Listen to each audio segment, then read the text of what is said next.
नमस्कार दोस्तों, नई भर्ती चैनल पर आपका हार्दिक स्वागत है। आज की इस वीडियो में हम चर्चा करेंगे कि हरियाणा पुलिस में सिपाही की भर्ती कैसे होती है, उनकी ज्वाइनिंग का क्या प्रोसीजर रहता है और ज्वाइनिंग के बाद क्या क्या स्टेप्स होते हैं। तो ये सब हम इस वीडियो में डिस्कस करेंगे। तो चलिए शुरू करते हैं। सबसे पहले देखते हैं कि ज्वाइनिंग कैसे होती है। ज्वाइनिंग एंड बायोमेट्रिक जो है आपकी कहाँ पर होनी है। सबसे पहले मैं बधाई देना चाहूंगा उन स्टूडेंट्स को, उन कैंडिडेट्स को जिन्होंने 2022 भर्ती के अंदर 2022 की भर्ती के अंदर जो सिलेक्ट हुए हैं, उनको बुलाया गया है मधुबन के अंदर। सबसे पहले आपका क्या होता है, जो नए कैंडिडेट्स भर्ती होते हैं सिपाही के तौर पर या फिर सिपाही के तौर पर जो भर्ती होते हैं, उनको बुलाया जाता है मधुबन के अंदर। ये है आपकी मधुबन पुलिस एकेडमी, ये है आपका main gate, Haryana police academy का ये से नाम है। तो यहाँ पे जो आपकी डेट दी गई है 28 जून, 30 जून और 1 जुलाई, ये 3 डेट दी गई है। इन इन दिनांक को आपको मधुबन के अंदर पहुंचना है। 28 और 30 जो जून है ये आपकी मेल कैंडिडेट के लिए है, और आपकी जो 1 जुलाई है वो आपकी फीमेल कैंडिडेट्स के लिए। तो इन डेट्स को आपको मधुबन के अंदर आना होता है।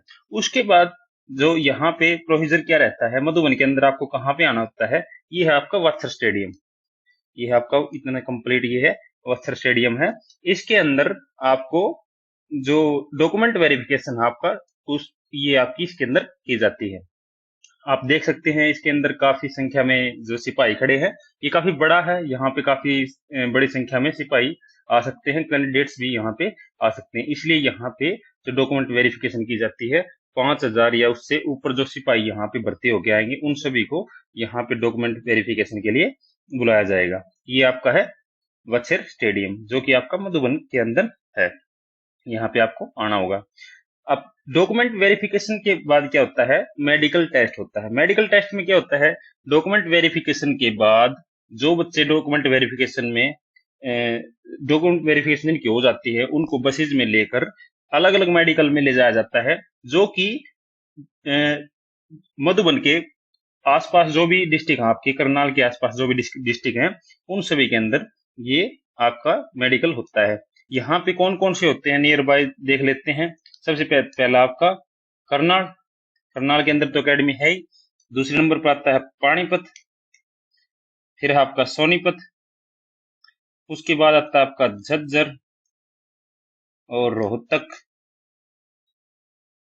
और अन्य आसपास के जो भी डिस्ट्रिक्ट हैं, उन सभी के अंदर आपका मेडिकल टेस्ट लिया जाता है। मेडिकल टेस्ट में जनरली आपका 1 से 2 दिन लग जाते हैं। उसके बाद आपका मेडिकल टेस्ट होने के बाद आपको वापस मधुबन में लेके आया जाता है।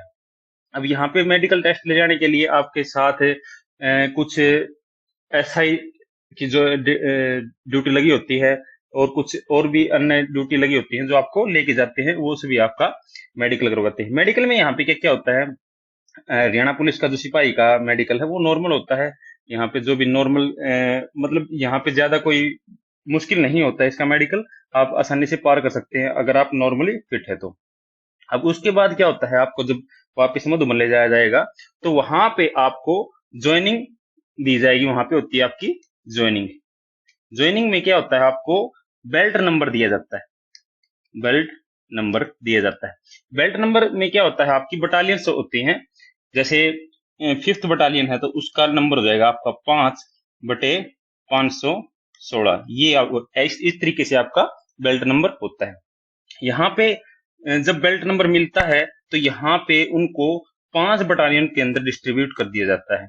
यहाँ पे फर्स्ट जो बटालियन है आपकी वो अम्बाड़ा है, सेकंड, 4th और 5th बटालियन आपकी मधुबन के अंदर है, और जो 3rd बटालियन है वो आपकी हिसार के अंदर है। तो यहाँ पे सीरियल वाइज कैंडिडेट्स को, जो पहली भर्ती हुई थी 2017-18 की जो भर्ती थी, उसके अंदर जो कैंडिडेट्स का डिस्ट्रीब्यूशन किया गया था वो इस प्रकार था। जैसे कि अब जो सिलेक्शन लिस्ट होती है, सिलेक्शन लिस्ट जो थी आपकी कैंडिडेट्स की, उसमें से जिसका पहला नाम है, दूसरा है, तीसरा, चौथा, पांचवा, तो पहले को फर्स्ट बटालियन के अंदर, दूसरे को सेकंड के अंदर, तीसरे को थर्ड के अंदर, 4th के अंदर और 5th के अंदर, फिर 6, 7, 8, 9 और 10, इस प्रकार से इनको डिस्ट्रीब्यूट किया जाता है। अब यहाँ पे लगभग 80% जो कैंडिडेट्स होते हैं उनको बटालियंस के अंदर रखा जाता है, और बाकी जो 20% के आसपास जो कैंडिडेट्स होते हैं उनको डिस्ट्रिक्ट अलॉट कर दिया जाता है उसी टाइम। तो ये होता है आपका प्रोसीजर। अब यहाँ पे जब इनको बटालियन के अंदर भेज दिया जाता है तो उसके बाद आपका 3 से 4 दिन या फिर 1 सप्ताह के अंदर उनको ट्रेनिंग के लिए भेज दिया जाता है, उनकी फिर ट्रेनिंग स्टार्ट होती है। बटालियन जो होती है आपकी वो ट्रेनिंग के लिए भेजती हैं। अब ट्रेनिंग के लिए कहाँ कहाँ भेजती हैं वो देखते हैं। ट्रेनिंग सेंटर आपका कहाँ कहाँ है। फर्स्ट आपका है मधुबन, जहां पे मेल और फीमेल दोनों कैंडिडेट्स की ट्रेनिंग होती है। अब फीमेल की जो ट्रेनिंग होती है वो मेनली मधुबन के अंदर ही होती है। अब जो इसका ट्रेनिंग सेंटर नया बन रहा है, शायद बन भी चुका होगा, वो हिसार के अंदर है। हिसार के अंदर इसका नया सेंटर बन रहा है, जो शायद अब की बार वहां पे ट्रेनिंग शुरू हो सकती है, स्पेशली फीमेल कैंडिडेट्स के लिए। तो ये यहाँ पे हो सकती है। दूसरा जो आपका सेंटर है हिसार है। तीसरा आपका बौंडसी है, जो कि आपका गुड़गांव के अंदर है। चौथा आपका है सुनारिया, जो कि आपका रोहतक के अंदर है। पांचवा है आपका अंबाला, और छठा आपका नेवल। ये आपके जो ट्रेनिंग सेंटर है, इनके अंदर आपकी ट्रेनिंग शुरू होनी है। अब यहाँ पे ट्रेनिंग कौन कौन सी दी जाती है। यहाँ पे फिजिकल ट्रेनिंग होती है और एक होती है लॉ की ट्रेनिंग। अब इसके दौरान क्या होता है, फिजिकल ट्रेनिंग में आपसे हार्ड वर्क करवाया जाता है, आपकी भाग दौड़ होती है, परेड होती है, सारी चीजें होती हैं। तो ट्रेनिंग के अंदर आपको लॉ की जो पढ़ाई है वो करवाई जाती है। अब फिजिकल ट्रेनिंग में आपको बहुत सारी चीजें सिखाई जाती हैं, जैसे ये कैन और शील्ड। ये कैन है आपका, डंडे को कैन बोलते हैं, और ये आपकी शील्ड है। इनकी जो पोजीशन होती है, कैसे कैसे डिफेंड करना है, कैसे बेड को के ऊपर काबू करना है, इस प्रकार की ट्रेनिंग और भी बहुत सारी ट्रेनिंग यहाँ पे आपको दी जाती है। यहाँ पे ये आपका जो यहाँ पे ये तार बिछा रखे हैं, इनके नीचे से निकलना है, ये टास्क होते हैं बहुत सारे। यहाँ पे इनके ऊपर चढ़ के जंप करना होता है। यहाँ पे ये जो रोप क्लाइंबिंग है, ये सारे के सारे इवेंट ट्रेनिंग के अंदर होते हैं। ट्रेनिंग जो होती है आपकी फिजिकल ट्रेनिंग या ट्रेनिंग की बात करें हम, वो आपकी होती है 9 मंथ की। 9 मंथ्स की यहाँ पे ट्रेनिंग होती है। 9th मंथ में आपको पास आउट करवा दिया जाता है। बट यहाँ पे जानने वाली बात यह है कि 9 मंथ जो ट्रेनिंग होती है वो डॉक्यूमेंट्स में होती है। यहाँ पे जनरली 10 से 12 महीने लग जाते हैं। अब 10 से 12 महीने कैसे लगते हैं, क्योंकि ट्रेनिंग के दौरान जब भी कोई ड्यूटी आती है बड़े तौर पर, जैसे कि आपकी कावड़ ड्यूटी। कावड़ ड्यूटी में क्या होता है, जब भी कावड़ लेके आने का टाइम होता है, जो भी कावड़ लेके आते हैं तो बड़ी संख्या में कावड़ लेके आते हैं, तो वहां पे उनके लिए सिक्योरिटी प्रोवाइड करवाना, उनके लिए मतलब कि सारी सुविधाएं प्रोवाइड करवाने के लिए जो हादसा वगैरह ना हो, तो काफी बड़े तौर पर ड्यूटियां लगाई जाती हैं। तो उनमें जो ट्रेनिंग चल रही होती है कैंडिडेट्स की, जो यहाँ पे कैंडिडेट्स ट्रेनिंग कर रहे होते हैं, उनकी ड्यूटियां लगाई जाती हैं डिस्ट्रिक्ट्स में। जैसे यमुनानगर में भेज दिया जाता है, पानीपत में होता है आपका, और अम्बाड़ा इस साइड, अपर साइड जो भी उत्तर की साइड जो भी डिस्ट्रिक्ट आपके हैं, उनमें ड्यूटी लगाई जाती है।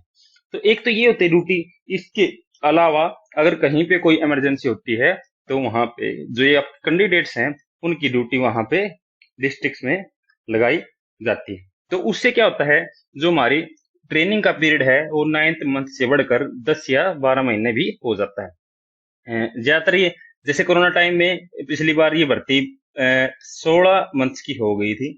16 मंथ्स के अंदर ये ट्रेनिंग आपकी पूरी हुई थी। अब इसके अंदर देखो यहाँ पे परेड हो रही है। परेड का जो ड्रेस है आपकी इस प्रकार है। यहाँ पे जो देखिए आप देख सकते हो ड्रेस कोड होता है सिपाही के लिए। ये कंधे पर ब्लू जो पट्टी लगी है ये लगानी होती है, ये सिपाही जो होते हैं उनके लिए होती है। जो यहाँ पे एसआई जो भर्ती होते हैं यहाँ पे वो होती है आपकी ये ब्लू हाफ की, ये कांस्टेबल के लिए होती है। और यहीं पे अगर येलो है तो वो होती है आपकी एसआई के लिए। जो नए एसआई भर्ती होते हैं उनके यहाँ पे येलो फेत लगाई जाती है।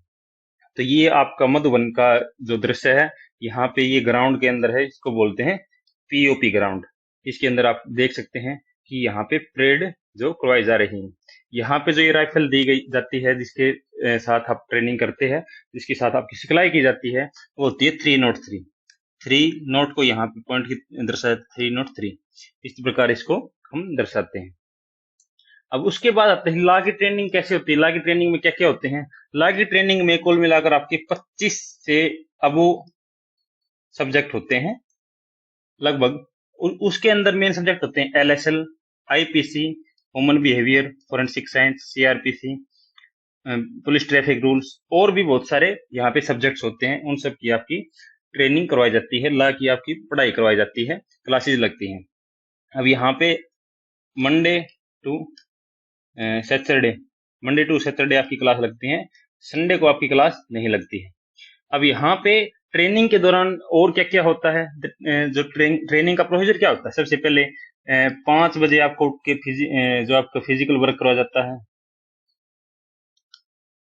फिजिकल वर्क, इसको मॉर्निंग पीटी भी बोल सकते हैं, मॉर्निंग पीटी यहाँ पे। उसके बाद एक घंटे के बाद, 1 या 1.5 घंटे के बाद 7 बजे के करीब या 6:30 बजे के करीब यहाँ पे आपको परेड के अंदर आना होता है।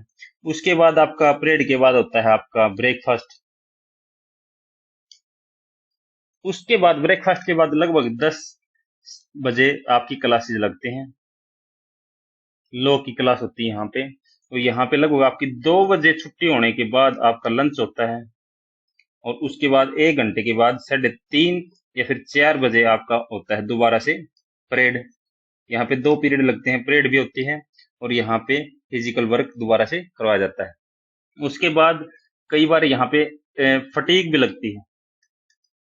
फटीग का नाम आपने पहले नहीं सुना होगा। फटीग होती है जैसे मधुबन है और भी ट्रेनिंग सेंटर है, जब भी मतलब कि यहाँ पे किसी भी चीज की सफाई की जरूरत होती है, या भी किसी भी तरीके की मतलब काम करना होता है सेंटर के अंदर, वो जो नए सिपाही भर्ती होते हैं, नए जवान जो भर्ती होते हैं, किसी भी प्रकार के हैं, सिपाही से लेकर IPS तक जो भी होते हैं, उनकी ये ड्यूटी लगती है, फटीग ड्यूटी। और फटीग ड्यूटी के अंदर उनको काम करना होता है, झाड़ू भी लगानी होती है, और बहुत सारे काम है जो इनसे करवाए जाते हैं ट्रेनिंग के दौरान। अब उसके बाद जो आपकी देखो ये क्लासेस का जो दिखा रखा है, यहाँ पे कंप्यूटर की क्लास चल रही है, और यहाँ पे आप वो देख सकते हैं ड्रेस कोड क्या रहता है यहाँ पे। यहाँ पे एक ड्रेस कोड के अंदर आप एक चीज देखोगे, यहाँ पे जो बेल्ट है, ये आपकी ब्लैक बेल्ट या रेड बेल्ट नहीं है। जो ट्रेनिंग कैंडिडेट्स हैं उनकी यहाँ पे ये जो कपड़े की जो बेल्ट रहती है, और यहाँ पे इस प्रकार का आपका हुक लगाया होता है, ये आपके ट्रेनिंग के दौरान होती है। आप इनको जानते ही होंगे, गीता फोगाट, बहुत ही फेमस जो खिलाड़ी हैं हमारे इंडिया की, जो कि हरियाणा पुलिस के अंदर DSP भर्ती हुई है खेल के माध्यम से। अब आगे चलते हैं। उसके बाद जब ट्रेनिंग हमारी पूरी हो जाती है, 9 मंथ से लेकर 10 या फिर 12 मंथ तक भी यहाँ पे लग जाते हैं, 10 महीने 12 महीने तक आराम से लग जाते हैं। उसके बाद होती है आपकी passing out parade. Passing out parade के अंदर आप ड्रेस कोड देख सकते हो, ये आपका दृश्य है पासिंग आउट परेड का, जहाँ पे यहाँ पे सब देखो, ये आपको दिख रहे होंगे, ये कैंडिडेट्स जो भी हैं, सिपाही हैं, इन्होंने हाथ ऊपर उठा रखे हैं। ये हाथ ऊपर उठाने का मतलब ये है कि यहाँ पे प्लेज ली जा रही है, यहाँ पे प्रतिज्ञा दी जा रही है। यहाँ पे प्रतिज्ञा कुछ इस प्रकार होती है कि मैं अपने देश की सच्ची सेवा करूंगा, किसी भी तरीके की परेशानी या किसी भी जगह जहाँ पे मेरी जरूरत होगी, मैं वहां पे हाजिर रहूंगा, और मैं जान की बाजी लगाकर अपने देश की सेवा करूंगा। कुछ इस प्रकार से यहाँ पे प्लेज होती है जब आपकी ट्रेनिंग पूरी रहती है। उसके बाद ही आपकी ट्रेनिंग पूरी हुई मानी जाती है। यहाँ पे आप देख सकते हो, ये है आपका पुलिस का झंडा, और ये आपका जो इंडिया का फ्लैग है, इसके सामने इसकी सलामी दी जाती है। अब ट्रेनिंग के बाद क्या होता है उसकी हम चर्चा करेंगे। अब यहाँ पे देखो, ट्रेनिंग के बाद होता है आपको बटालियंस के अंदर वापस भेज दिया जाता है, जिसकी जो भी बटालियन है, जो बटालियन से आपको उनको HAB बोलते हैं। HAP का मतलब होता है हरियाणा, और A से होता है आपका आर्म्ड, और P से होता है आपका पुलिस। तो ये HAP के अंडर आते हैं। HAP के अंडर 5 बटालियन आती हैं, जो आपकी 3 बटालियन मधुबन के अंदर है, एक हिसार के अंदर है और एक आपकी अम्बाड़ा है, वहां पे आपको भेज दिया जाता है। उसके बाद क्या होता है आपका, यहाँ पे आपको ट्रेनिंग के बाद कुछ महीने या फिर कुछ साल तक भी आपकी 1 से लेकर 2 या फिर 3 साल तक आपके नॉर्मली लग जाते हैं यहाँ पे डिस्ट्रिक्ट अलॉटमेंट के लिए। डिस्ट्रिक्ट अलॉटमेंट के लिए यहाँ पे 2 से 3 साल आराम से लग जाते हैं, क्योंकि यहाँ पे जब बटालियन होती हैं, जो सेंटर होते हैं पुलिस के सेंटर, वो काफी बड़े होते हैं। वहां पे जो ड्यूटियां होती हैं उनके लिए कुछ जवान रिजर्व होने चाहिए, कुछ जवान रिजर्व रखे जाते हैं, जहाँ पे मिनिमम जो कैंडिडेट्स होते हैं वो 300 से लेकर 1000 तक भी जरूरत होती है। यहाँ पे इतने कैंडिडेट्स को रखा जाता है। तो इसलिए जो आपकी ट्रेनिंग कंप्लीट होने के बाद हो सकता है आपको 1 या 2 साल तक बटालियन के अंदर रखा जाए, उसके बाद आपको डिस्ट्रिक्ट अलॉटमेंट किया जाता है। तो ये थी। अब जो ट्रेनिंग के अंदर आपका जो प्रोसीजर रहता है, वहां पे आप कुछ इंपॉर्टेंट चीजें मैं बता देता हूँ आपको। यहाँ पे जो देखो, यहाँ पे देख सकते हो आप, ये टुकड़ियां होती हैं कुछ, इनको आप बोलते हैं प्लाटून। ये होती हैं आपकी प्लाटून होती हैं। इसको एक बार मैं साफ कर देता हूँ। ये आपकी जो एक प्लाटून है, ये आपकी दूसरी प्लाटून है। इसी तरीके से आपकी प्लाटून में बांट दिया जाता है। एक प्लाटून के अंदर आपके कैंडिडेट्स होते हैं 30 कैंडिडेट्स। उसके अंदर एक होता है मुंशी आपका। अब मुंशी क्या होता है आपका, मुंशी को उन सारे कैंडिडेट्स, 30 कैंडिडेट्स के अंदर ही होता है ये भी, कि उन सब की जिम्मेवारी सौंप दी जाती है कि वहां उनका जो रिपोर्ट होती है सुबह शाम जो भी गिनती होती है, उनकी जो गिनती की लिख के प्रेजेंट है टोटल जो भी लिख के, वो आपका मुंशी देता है। अब मुंशी बनने का फायदा है या नहीं, मैं आपको बता देता हूँ। अगर आप भर्ती हुए तो मुंशी को क्या होता है कि जैसे फटीक लगती है, फटीक के अंदर उसको काम नहीं करना होता। फटीक के अंदर काम नहीं करना होता उसको, बस उनके साथ रहना होता है जो भी उसके जवान है। परंतु उसके साथ साथ उसकी ज्यादा जो प्रॉब्लम्स होती हैं वो, क्योंकि गिनती बार बार होती रहती है। जो आपकी काउंटिंग है वो ट्रेनिंग के दौरान दिन में कम से कम 4 से लेकर 6 बार काउंटिंग होती है। वहां पे हर बार रिपोर्ट बना के मुंशी को देनी होती है। तो ये आपकी यहाँ पे जो मुंशी की प्रॉब्लम भी होती है। तो आप डिसाइड कर सकते हैं आपको मुंशी बनना है या नहीं बनना है, तो उस आधार पे आप इसको देख सकते हैं। उसके अलावा इसके अंदर जो आपका, इसके अलावा ये दूसरी चीज आप इसका ध्यान रख सकते हो कि ट्रेनिंग के बाद कुछ कैंडिडेट्स जो एग्जाम होते हैं, ट्रेनिंग के बाद एग्जाम लिए जाते हैं, अगर उनमें आप पास होते हैं तो भी आपकी ट्रेनिंग पूरी मानी जाती है। उनके अंदर आपकी पोजीशन आती है, फर्स्ट, सेकंड और थर्ड।